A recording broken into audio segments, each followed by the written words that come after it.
അസ്സലാമു അലൈക്കും എന്ന് പറയുന്നതിന്റെ അർത്ഥം എന്താ? നിങ്ങൾക്ക് സമാധാനം ഉണ്ടാകട്ടെ എന്നല്ലേ നിങ്ങൾ വലിയ ബീബ് പറയാറ്? അപ്പൊ നിങ്ങൾക്ക് ഈ അറബിയിൽ നിങ്ങൾക്ക് സമാധാനം ഉണ്ടാകട്ടെ എന്ന് പറയുന്ന സാധനം കാഫിറിനോട് പറയാൻ പാടില്ല എന്ന് പറയുമ്പോ അപ്പൊ കാഫിറിന് സമാധാനം ഉണ്ടാകരുത് എന്നല്ലേ ഈ പറയുന്നത്? നിങ്ങൾക്ക് അറിയില്ല, നിങ്ങൾ പോയി പഠിക്കൂ. നിങ്ങൾ ഇനി 30 അല്ല 50,000 അല്ല 72,000 തവണ വിളിച്ചാലും ശരി, ഇസ്ലാം പൊളിയും. നിങ്ങൾ ആദ്യത്തെ സെന്റൻസിൽ തന്നെ പൊളിയല്ലേ ചെയ്തത്? ഇതല്ലേ ഇപ്പൊ ഇവിടെ ഉണ്ടായത്? നിങ്ങൾക്ക് ധൈര്യം ഉണ്ടെങ്കിൽ എന്നാ എന്നോട് അസ്സലാമു അലൈക്കും എന്ന് പറ. നിങ്ങൾക്ക് ധൈര്യം ഉണ്ടെങ്കിൽ എന്നോട് അസ്സലാമു അലൈക്കും പറ, എന്നിട്ട് നമ്മൾ മുന്നോട്ട് പോകും. അസ്സലാമു അലൈക്കും എന്ന് പറഞ്ഞാൽ എന്താണ്? നിങ്ങൾക്ക് അള്ളാഹുവിന്റെ സംരക്ഷണം ഉണ്ടായിരിക്കട്ടെ എന്നാ. നിങ്ങൾക്ക് സലാമിന്റെ അർത്ഥം എന്താ? സലാമിന്റെ അർത്ഥം എന്താന്ന് പറ. സന്തോഷമായിട്ട് സമാധാനം ഇരിക്കട്ടെ എന്നല്ല അതിന്റെ അർത്ഥം. സലാം അസ്സലാമു അലൈക്കും എന്ന് പറഞ്ഞാൽ എന്താണ് അതിന്റെ അർത്ഥം? പറഞ്ഞാൽ തിരിച്ചു അസ്സലാമു അലൈക്കും എന്ന് പറയുമ്പോൾ അതിന്റെ അർത്ഥം എന്താന്ന് പറയൂ. അള്ളാഹുവിന്റെ സംരക്ഷണം ഉണ്ടായിരിക്കട്ടെ. അസ്സലാമു അലൈക്കും എന്ന് പറഞ്ഞാൽ എന്താ അതിന്റെ അർത്ഥം? അസ്സലാമു അലൈക്കും എന്ന് പറഞ്ഞാൽ എന്താ അർത്ഥം?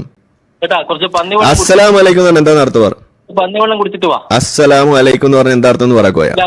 പറഞ്ഞാൽ നിങ്ങൾക്ക് അള്ളാഹുവിന്റെ സംരക്ഷണം ഉണ്ടായിരിക്കും. സംരക്ഷണമാണോ സലാം? സംരക്ഷണം അള്ളാഹുവിന്റെ സലാം എന്ന് പറഞ്ഞ വാക്കിന്റെ അർത്ഥം എന്താണ്? സലാം പറഞ്ഞാൽ അതന്നെ അള്ളാഹുവിന്റെ സംരക്ഷണം ഉണ്ടായിരിക്കട്ടെ എന്നതിന്റെ അർത്ഥം. സലാം എന്ന് പറഞ്ഞ വാക്കിന്റെ അർത്ഥം എന്താണ്? സലാം എന്ന് പറഞ്ഞാൽ സലാം നമ്മളൊരു നമ്മൾ പറയുന്നില്ല. സലാം എന്ന വാക്കിന്റെ അർത്ഥം എന്താണ്? അസ്സലാമു അലൈക്കും എന്ന് പറഞ്ഞാൽ അതാണ് നിങ്ങൾക്ക് സലാം എന്ന് പറഞ്ഞ വാക്കിന്റെ അർത്ഥം എന്താന്ന് പറയൂ.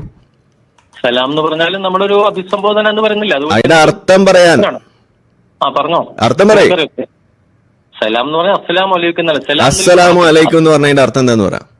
അള്ളാഹുവിന്റെ സംരക്ഷണം നിങ്ങൾ. സലാം എന്ന് പറയുന്ന വാക്കിന്റെ അർത്ഥം എന്താണ്? സലാം എന്ന വാക്ക് അങ്ങനെ സംഭവമില്ല. സലാം എന്ന് പറഞ്ഞ വാക്കില്ല. സലാം എന്ന വാക്കുണ്ട്, പക്ഷെ അതിൽ ഇസ്ലാമിൽ അങ്ങനെ സലാം എന്ന് സംഭവമില്ല. എങ്ങനെ?